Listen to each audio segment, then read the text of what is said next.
We are back on Nittany Game Week. Next opponent, TBD, to be determined. Until we find out who's next, we can look back and say what happened in the previous 12 games. We turn to our experts, Coach Bradley, Coach Paterno, for a healthy exercise of self-evaluation. And guys, it's important to be honest with yourself and the staff while looking back at the body of your work during the regular season to say this worked, while other things we tried are still a work in progress. Yeah, let's take a look at what some of the things. We'll talk offense this week, defense next week. So let's take a look at some of the things Penn State changed offensively.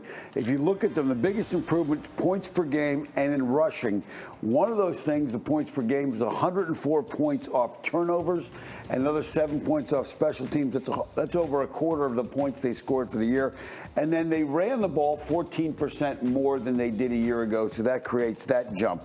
Some other notable stats that you want to look at, the number of sacks in just 2 years has gone down by half. The plays per game, they're a little bit less than they were a couple years ago. Time of possession, though, much improved from a year ago, so that's important.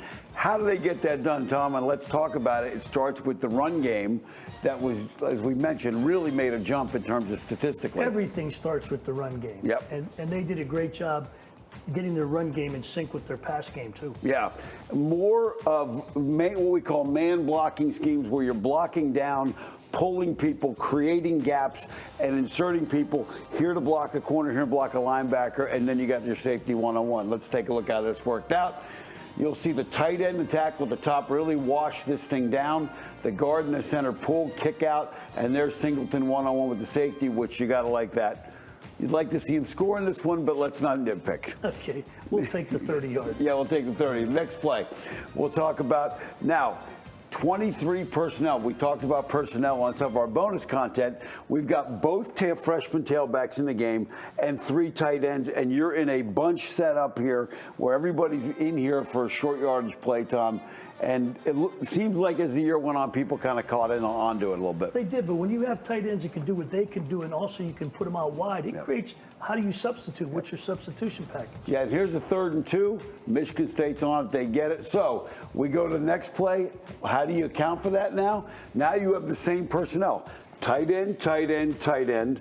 13 and 10, your 2 backs here, and now you shift them out, and Michigan State's got the same personnel, and they can't match up, and now you throw a screen out there. Yeah, because your linebacker's got to go out and play in space, and they're obviously not adapted doing it.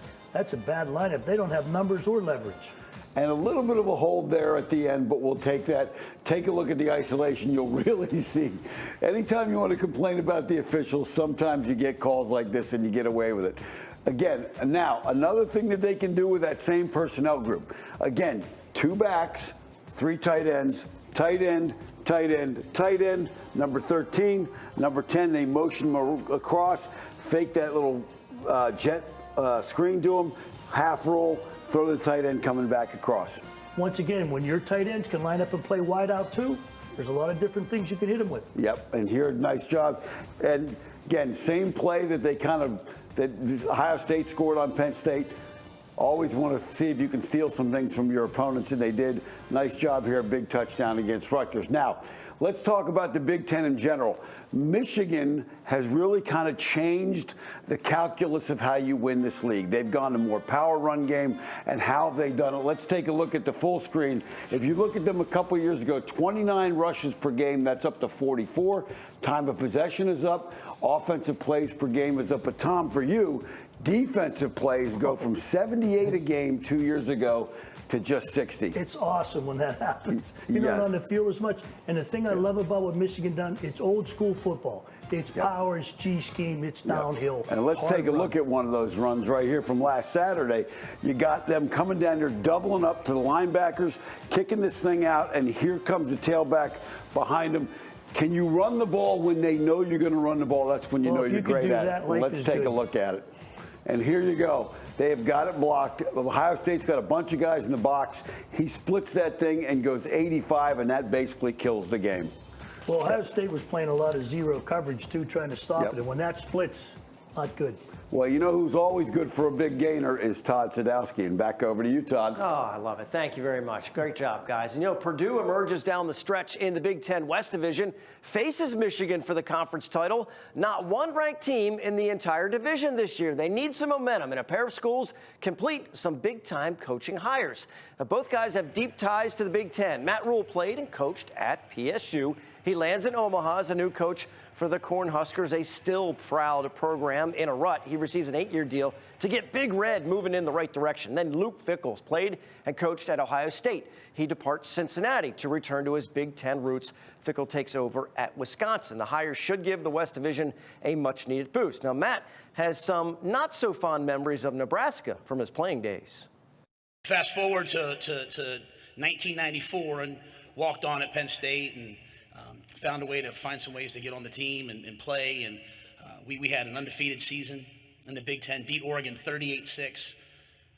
And Nebraska went out and played University of Miami and beat them. And once again, there were tears in my eyes as we finished without a national championship. Yeah, still leaves a bitter taste for a lot of people. And check this out. We dug up some video from Coach Rule getting the Temple job 10 years ago. Nittany Lions don't play Nebraska or Wisconsin next season. Time to take a break. When we come back, our impact interview with former Nittany Lions and NFL offensive lineman Gary Gilliam. You have to hear how he's using his Penn State connections to contribute to his community in Harrisburg. Fascinating conversation with Gary's coming up when Nittany Game Week returns.